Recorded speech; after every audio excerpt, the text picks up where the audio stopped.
because if we have to be honest, if you go in IT, you still have, even as females, you still have to need some balls to get into it, Yeah. because you really have to break through some barriers. On the other hand, I would love to bring this podcast to the male audience, because we can tell women constantly they have to go in there and it is fun and you can really be yourself and it is flexible work. So, man, it's the best job to combine with kids, if you Yeah. ask me. Yeah. And but it's also that we have to change the mindset of men.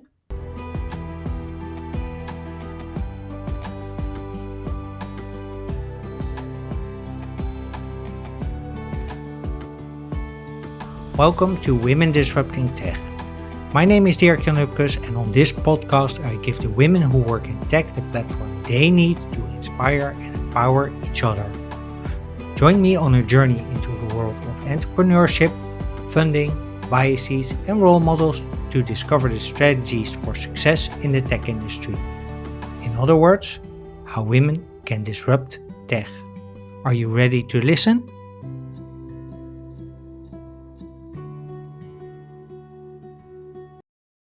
Hey, welcome back to Women Disrupting Tech, and thank you for listening to episode number 50. I'm really happy that I've been able to provide a platform to 50 women who are disrupting tech with the work that they do, so they can be a role model to other women. Today's episode is about privacy and building trust. More specifically, it's about the question how you can create data-driven insights out of datasets with sensitive data that are shared between different companies without actually sharing the sensitive data. Because that is what Martine van de Gaar's company, Linksight, helps their customers do. And I wanted to discover how that works. Therefore, we will dive into the world of decentralized computing and large data sets. Martine takes us on a journey from being a program manager at TNO to being a CEO of a tech startup that has privacy at the core of everything it does. In today's episode of Women Disrupting Tech, we'll discover how you can share sensitive customer data without risking privacy violations, what the benefits of privacy-friendly data collaborations are, and we'll learn the strengths of having a diverse team when it comes to building a complex technological solution. So when you're ready to listen and learn how to solve the privacy puzzle of data sharing between companies, please welcome to Women Disrupting Tech, Martine van de Gaar. Hey Martine, welcome to Women Disrupting Tech. Good to have you. Question I always ask at the start of the podcast is how you got into your current job or into your current position, and please go as far back as you think is functional. Yes, well, thank you for having me, Dirk-Jan. Yeah, how do I got into my current job as CEO of Linksight? I have to take you indeed a little bit back. Mm-hmm. I've been in positions involving management roles. Started as project management into program management, interim management. And at some point in my career, I thought, okay, I have three small younger kids, and I was looking for a different position where I didn't have to travel every day. And Mm-hmm. I ended up with a really great company called TNO in the Netherlands. It's the Institute for Applied Sciences. And they all do these kinds of interesting research to look into new technologies, what they can mean for us as a society. And I got involved there in a project called, it was about privacy enhancing technologies. And Mm-hmm. we worked together with organizations, public and private organizations, to see how can we make use of this technology? What kind of impact would it have? And I was there also the program manager. And during that project, somewhat we thought, well, what we're doing here is so amazing. Mm-hmm. Um, could we make a company out of this? Can we Yeah. start our own company bringing privacy enhancing technologies to the market? Mm-hmm. Um, that has been a process of about 2 years. Yeah. And about 3 years ago, we decided to really give it a go. So 3 years ago, I started together with my partner.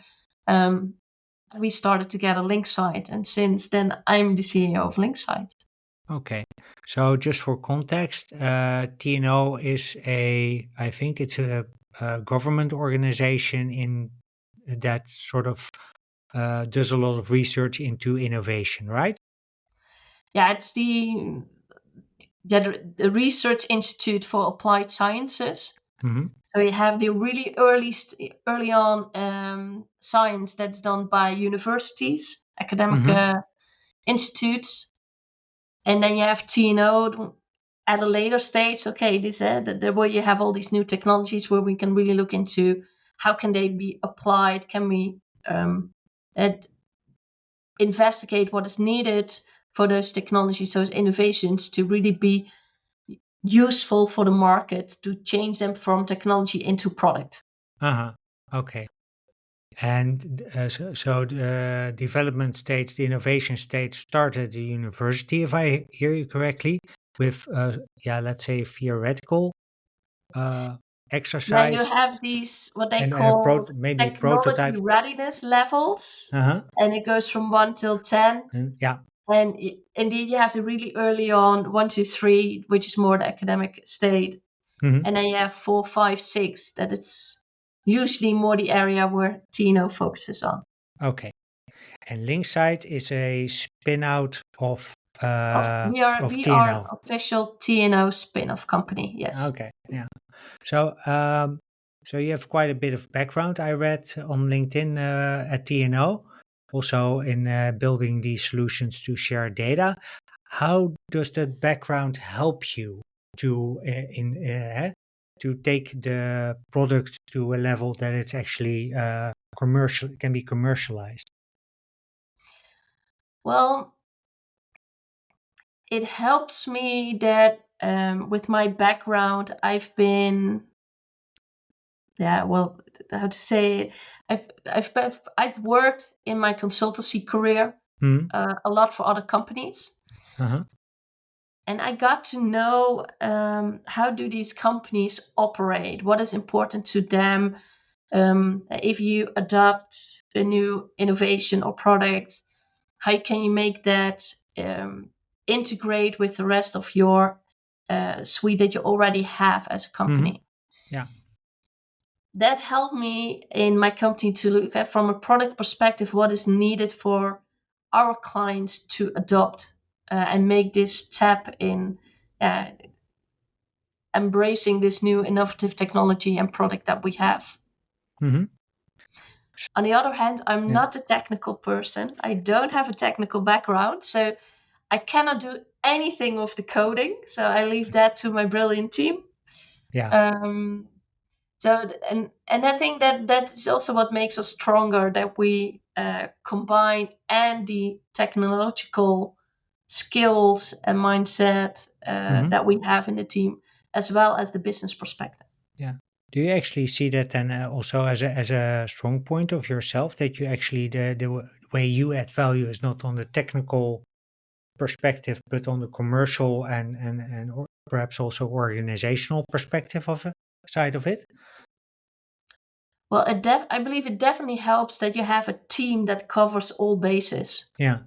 And in my current team, I'm covering that business commercially perspective. So yeah, we definitely have a good balance in our current team, and that helps. Mm-hmm. Um, I think towards our clients, it also yeah, I believe it helps that I can gap that bridge Mm-hmm. between people that um, want to use or wants to see the possibilities of using this new innovative product that we have, Mm-hmm. and helping them um, understand what it is, what it does, without having to go into the technical stuff. Mm-hmm. But I know enough to always be one step ahead. Yeah. On the other hand, if we have a technical guy, then of course we make the link directly with, for instance, my CTO, and Mm. they can go all the way, going all the technical Yeah. part. Yeah. They can cover the entire technical spectrum there. Yes, definitely. Okay. So before we go into this to the solution that you're building, maybe describe why building a data sharing functionality that allows multiple companies to share data, why is that so difficult?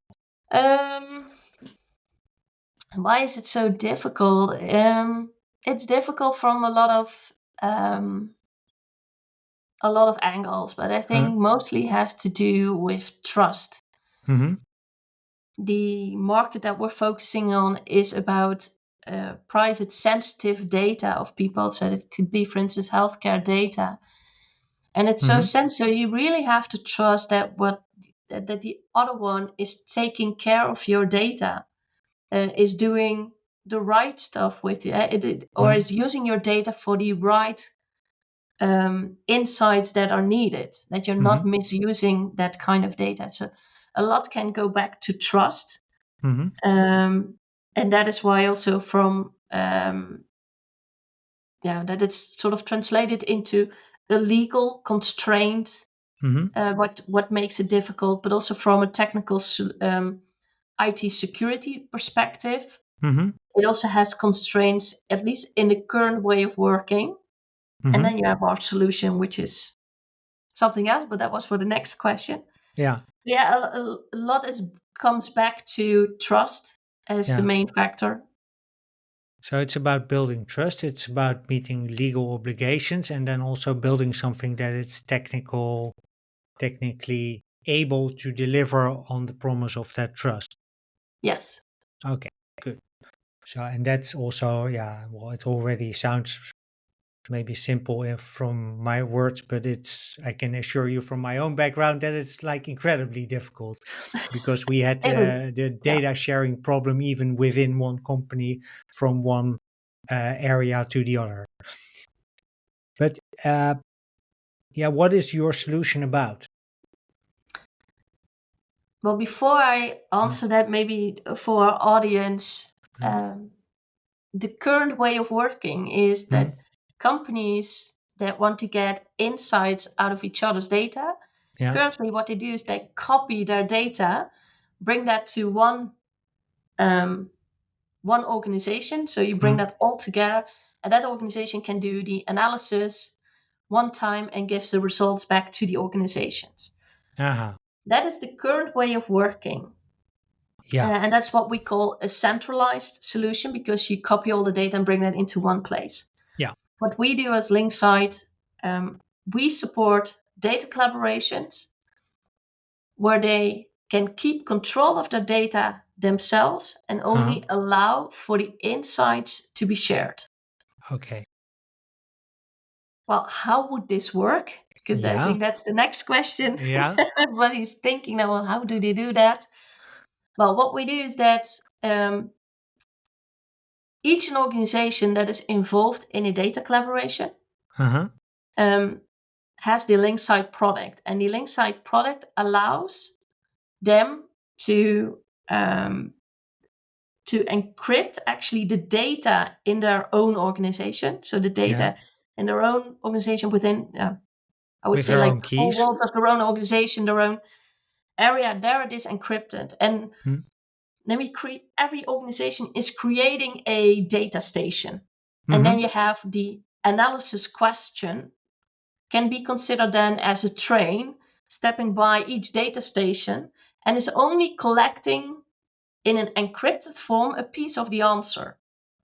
By Uh-huh. the end, you visit all the data stations, then you have collected all the pieces of the answer, but still in encrypted form.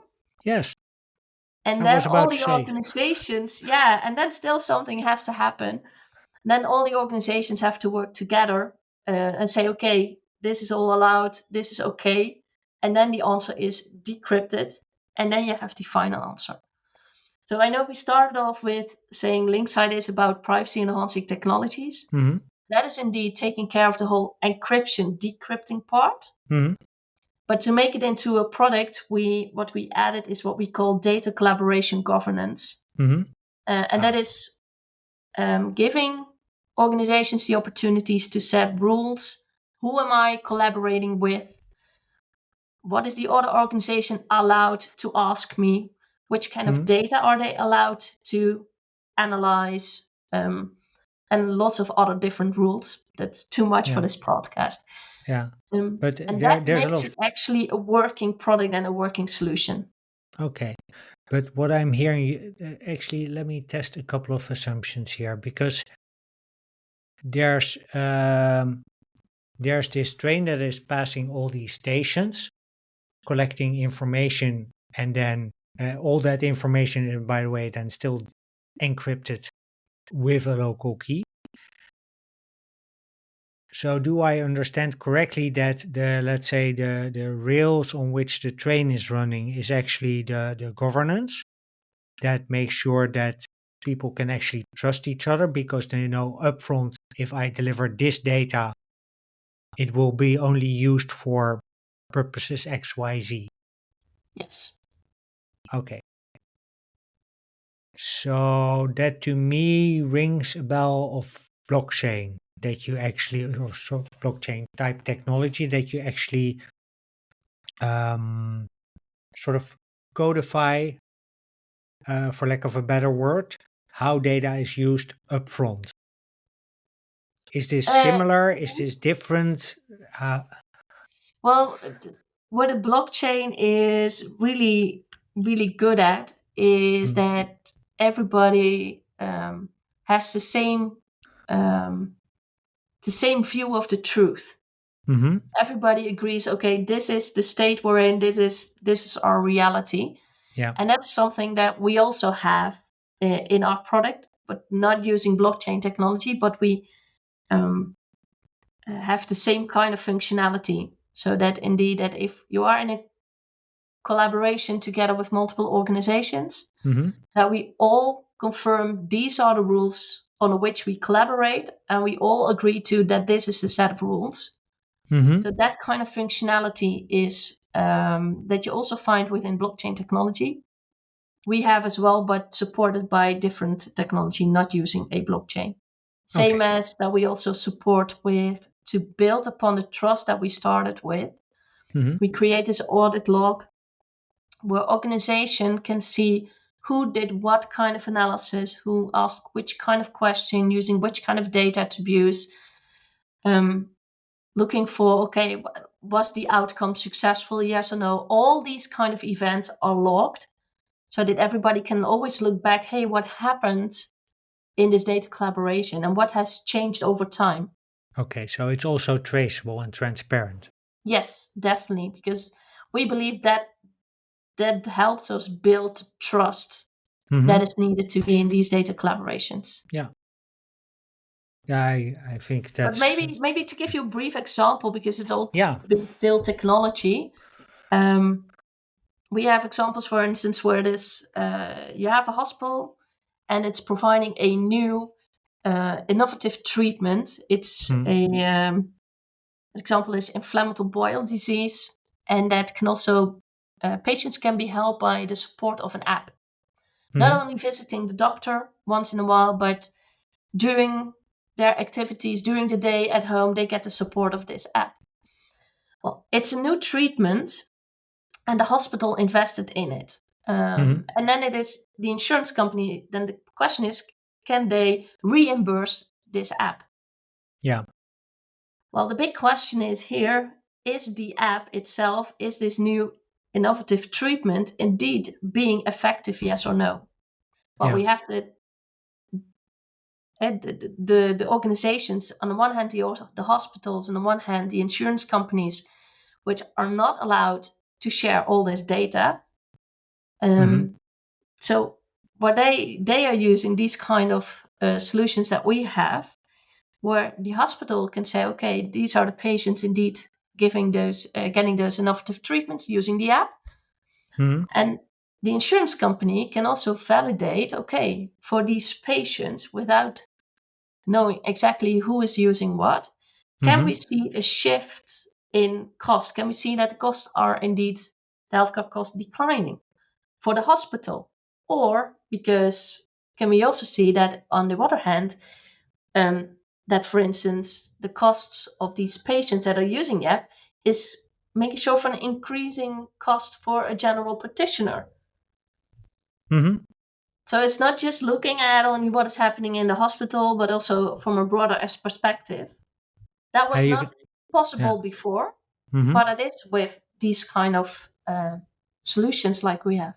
Okay, and then it becomes like really because they actually share the identity of the people, but the insurance company cannot see Well, individual cases. now we do have to get a bit legal technically actually. Yeah. Most cases we're not allowed to share an identity Mm-hmm. because that's also protected. So what we do is, there are different ways of creating a identity. You can also take still a few attributes of a person, Mm-hmm. and that could also be transformed into an identifier, as we call them, Mm-hmm. with extra security measures because we add salt and hash it. It's Mm-hmm. like that. So, how did you take privacy into the consideration when building this? Because there's a lot of trust built by not sharing data that is not supposed to be shared. Yes. Well, privacy is always top of mind. Indeed, knowing that the insights, whether a Mm-hmm. treatment is effective or not, or for better, for whom this treatment is effective or not, Mm-hmm. is a valuable insight. Yeah. So you want to support this kind of research. Mm-hmm. And the challenge that we had when developing our solution was indeed what are the prerequisites needed. So what it is from a security perspective, how can we protect that privacy, and also what is needed from a legal perspective. Mm-hmm. And actually, only the last step is okay, and how can we make this work so that the people in an organization can really use it during their day to day operations. So, yeah, it has been constantly on our mind. It's actually what we do, Yeah. it's what we Mm-hmm. kind of breathe in every day. It's an essential part, I think. But what I'm hearing you say is quite interesting. I think is that you don't necessarily take the user as a first starting point. What they want out of it? It's part of the equation for sure. But you start by okay, how can we first develop the technology in a way that it's, let's say, privacy supporting, and then think of okay, how can we plug in the let's say the functionality in it? Is that correct? Yeah, that's definitely correct. There's a lot to say that, of course, the current way of working, it has worked for years. Mm-hmm. It was considered safe for years, Mm-hmm. but the opinion is changing, and we wanted to see how we can do it differently. And indeed, we started with how can we protect from the beginning in 100% way that privacy.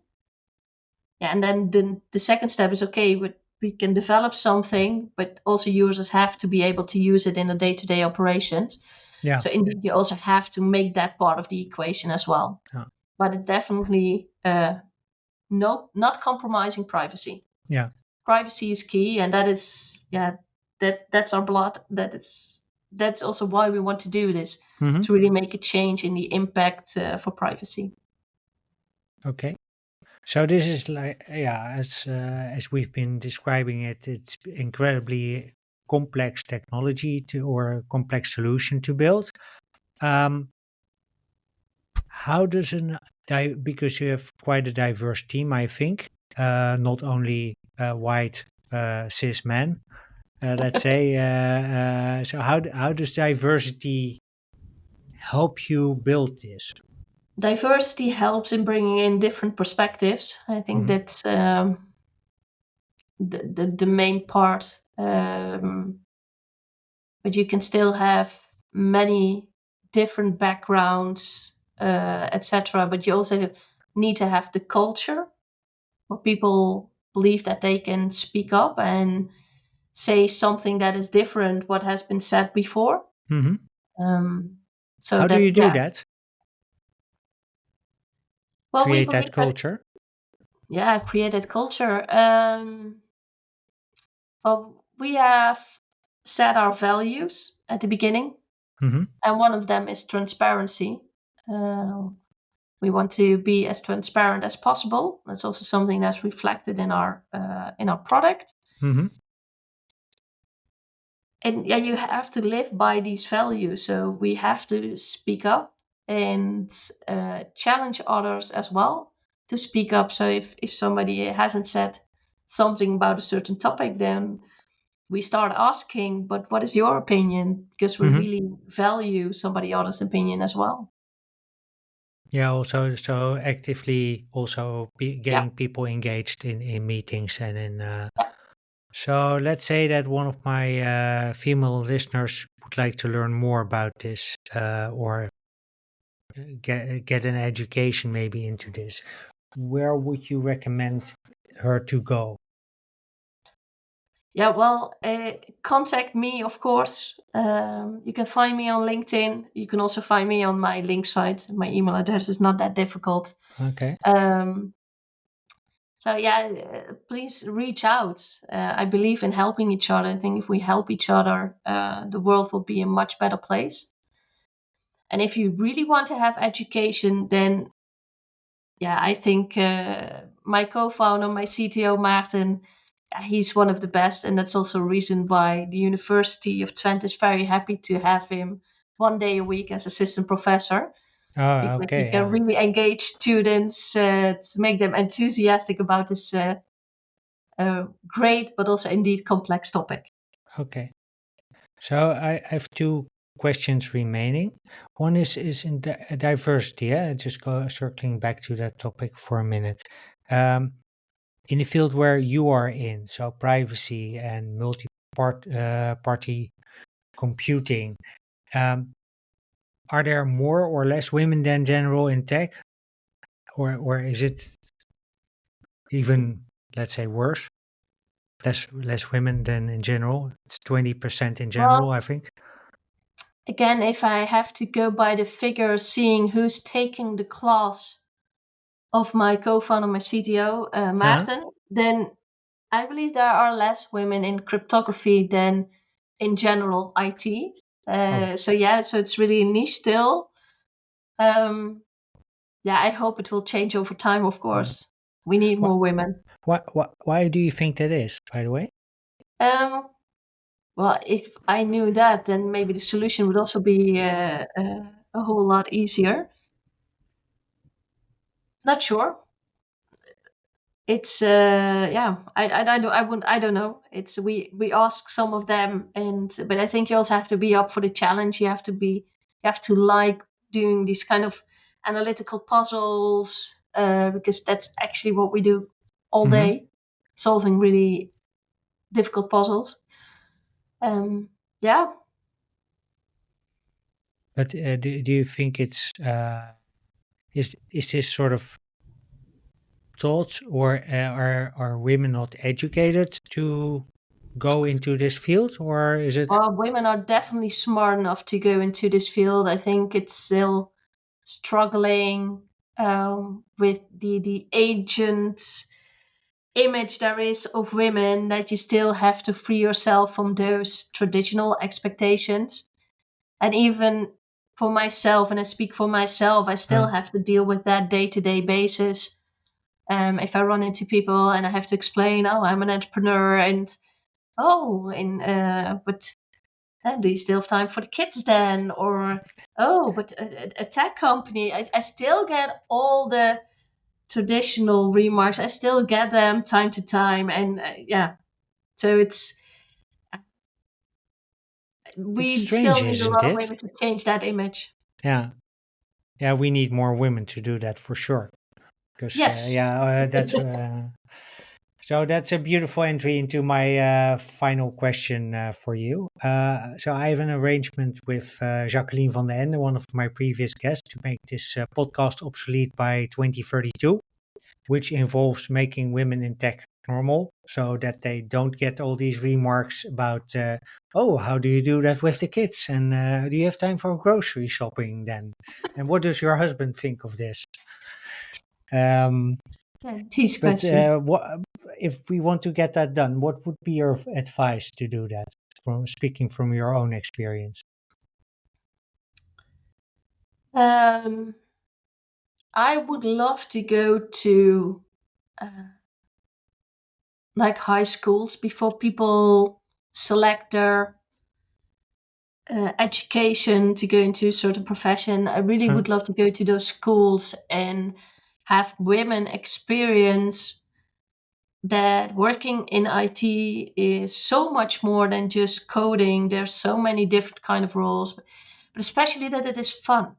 It is fun in doing these kind of making those kind of puzzles. I always compare it to making puzzles. Everybody loves to puzzle. You Yeah. did it as a kid, also all the females, and it's not much different like we do today. So I really want to enthusiasm that group to make that bold move to go into IT, because if we have to be honest, if you go in IT, you still have, even as females, you still have to need some balls to get into it, Yeah. because you really have to break through some barriers. On the other hand, I would love to um, bring this podcast to the male audience, because we can tell women constantly they have to go in there and it is fun and you can really be yourself and it is flexible work. So, man, it's the best job to combine with kids, if you Yeah. ask me. Yeah. And um, but it's also that we have to change the mindset of men. So really bringing this podcast, for instance, to men. I once had Okay. this women leadership course, which was brilliant. It was really brilliant. And um, uh, even though I was already in a leadership position, I heard some things there that were even I didn't thought of, that it was so worse Hmm. with how men dominate our society. Hmm. But there we said actually men should take the women leadership course, because we have to, not only yeah stimulate the women, but also have to change something um, by the dominating male part. Yeah. Like, besides taking the female leadership course, what else can men do to allow women in? Um, what can they do? Well, first of all, for those who still make the stupid remarks, don't ask about indeed who's doing the grocery shopping or who's Hmm. taking care of the Yeah. kids. That is so old school, so not done anymore. So I think it is also by making women feel welcome, Hmm. that they are appreciated. I think it starts with them, so they feel like, okay, I can do something here. I'm feeling welcome, and they can also share that with their group of females, so we can spread the word that the IT is a great place to be. Yeah, it definitely is. Sounds like a great place to wrap. Thank you very much for the conversation. Last question, you already hinted a bit on it. Where can people learn more about you and about Linksight?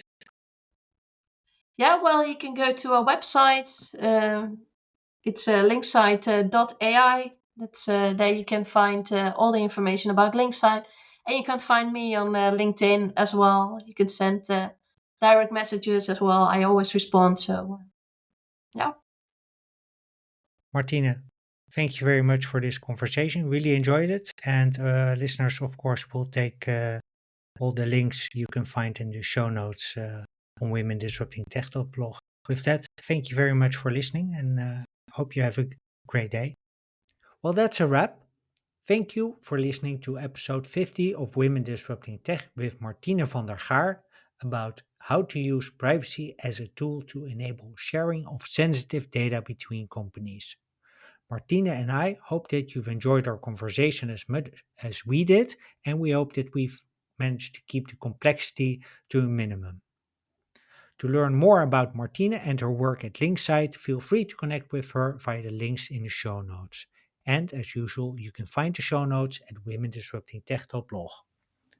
On the same website, you can also become a member of the Women Disrupting Tech community. And as a member, you get exclusive access to Women Disrupting Tech events, and you're the first to learn when new episodes or blogs come online.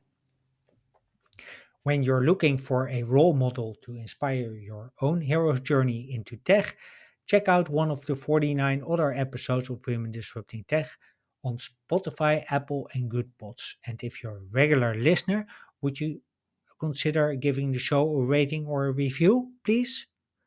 That way you help other people discover the podcast. Now, if you're a male ally and you want to help Martina and the 49 other women disrupting tech make this podcast obsolete by 2032, there's a simple thing you can do. Please share the podcast with friends, family, and coworkers, because this way you give my guests the platform they need to make it happen. Finally, if you want to connect with me, you can reach out to me via email, dirkjan@womendisruptingtech.blog, or you can reach out on LinkedIn. On LinkedIn, just look up my name and you'll find me. With that, I wish you a wonderful day. I hope to see you in the next episode. And in the meantime, keep being awesome.